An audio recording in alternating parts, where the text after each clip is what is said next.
live in rural England, and it was just stunning to see this macaw, you know, flying through the air and crawling around trees and picking clothes pegs off old ladies' lines. She was part of the family. And unfortunately, when I was a little bit older, I went travelling, and my parents decided that we needed to find somewhere for her to go because they weren't well equipped to look after her while I was travelling.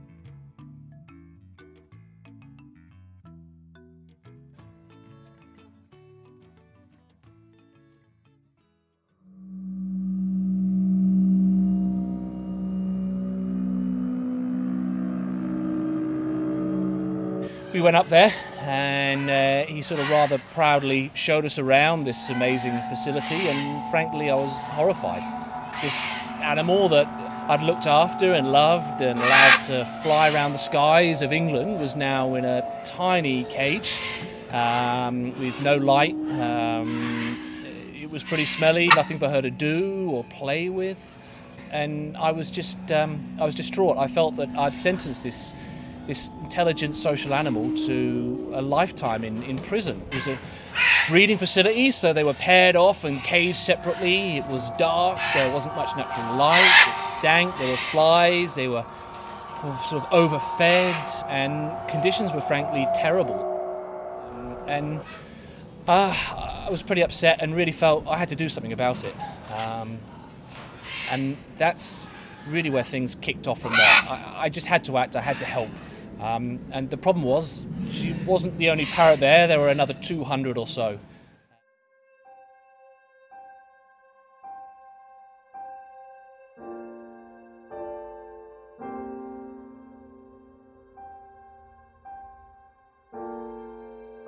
When we had a phone call at Paradise Park, because we're the home of the World Parrot Trust, by someone who said, "I've sort of inherited 200 macaws, can you help me please?" When we arrived there, it was pretty dire.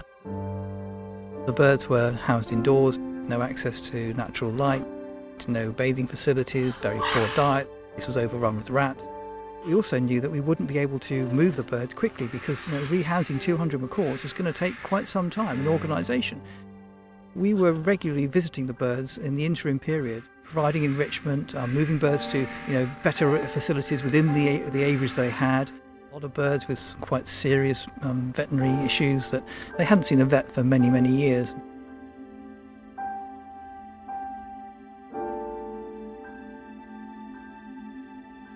We actually went up with a team of 4, including our vet from Paradise Park, to do some really urgent, immediate veterinary work on a number of the birds that we simply felt couldn't wait any longer.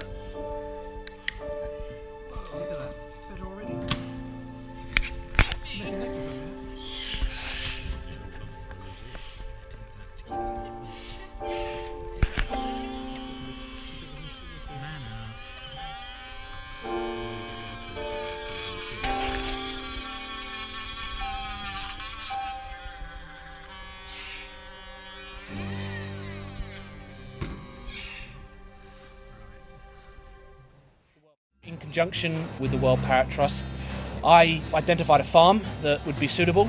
It looked ideal, it was close to London, it was hidden away, it was tucked into a corner of the English countryside where it wouldn't disturb anyone, and it was pretty safe and secure for the birds as well. We ended up choosing a 62-metre length aviary setup. By going with 4 tunnels, we were able to split the full length in 2 and give us 8 separate enclosures with about 25 birds in each enclosure. Within 2.5 months, we had erected a 62-metre by 32-metre aviary with internal and external area flights, and a range of sort of browse facilities for the birds and the keepers, and the finished product's fantastic.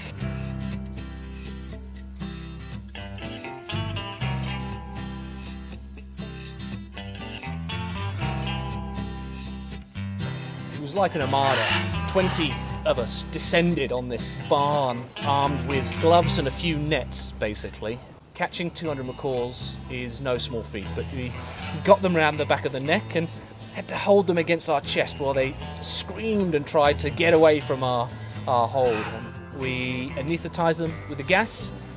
We set up 2 teams of vets, each single bird, make sure that we took blood samples, DNA tested, and checked over all the animals. Some of them were not in good health and we needed to check them all.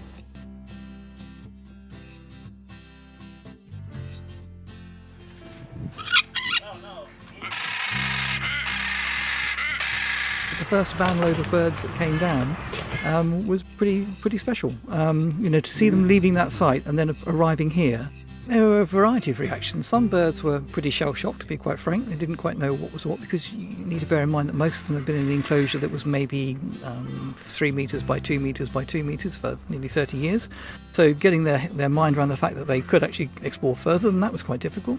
Many of the birds, their feather condition was very poor and they were actually unable to fly. So we've had to design 2 of these enclosures here with these sort of disabled birds in mind. So there's plenty of climbing and ropes and things for them to climb on, lots of enrichment they can get to easily. And whereas they were producing eggs all the time at this other facility, because the diet they were on was really high in protein, now we've put them on a much more sort of maintenance diet, which contains much more in the way of fruits and vegetables, because we don't want the birds to breed, we just want them to enjoy the rest of their days here. What was a real sort of win for me was seeing my bird, who had been locked up in a small space, start to make little flights. They weren't big, they were from one branch to the other, but you could see her using her wings again. But I'm confident over the next weeks and months we're going to see them just gaining confidence every day, and I can't wait to sort of see a big number of them fly around and really enjoy themselves. And of course I love seeing a parrot in the rain. He gets so excited, so I'm waiting for the first big downpour and I hope that a few get out there and get a good soaking.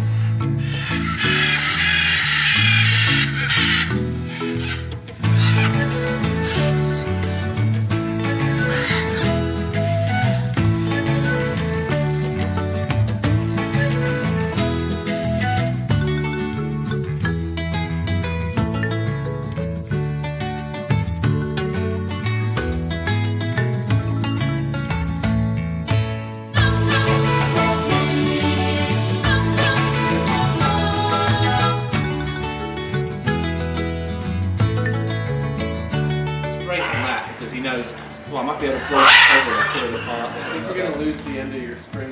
Yeah, it's okay. It's an old jumper. It's worth it.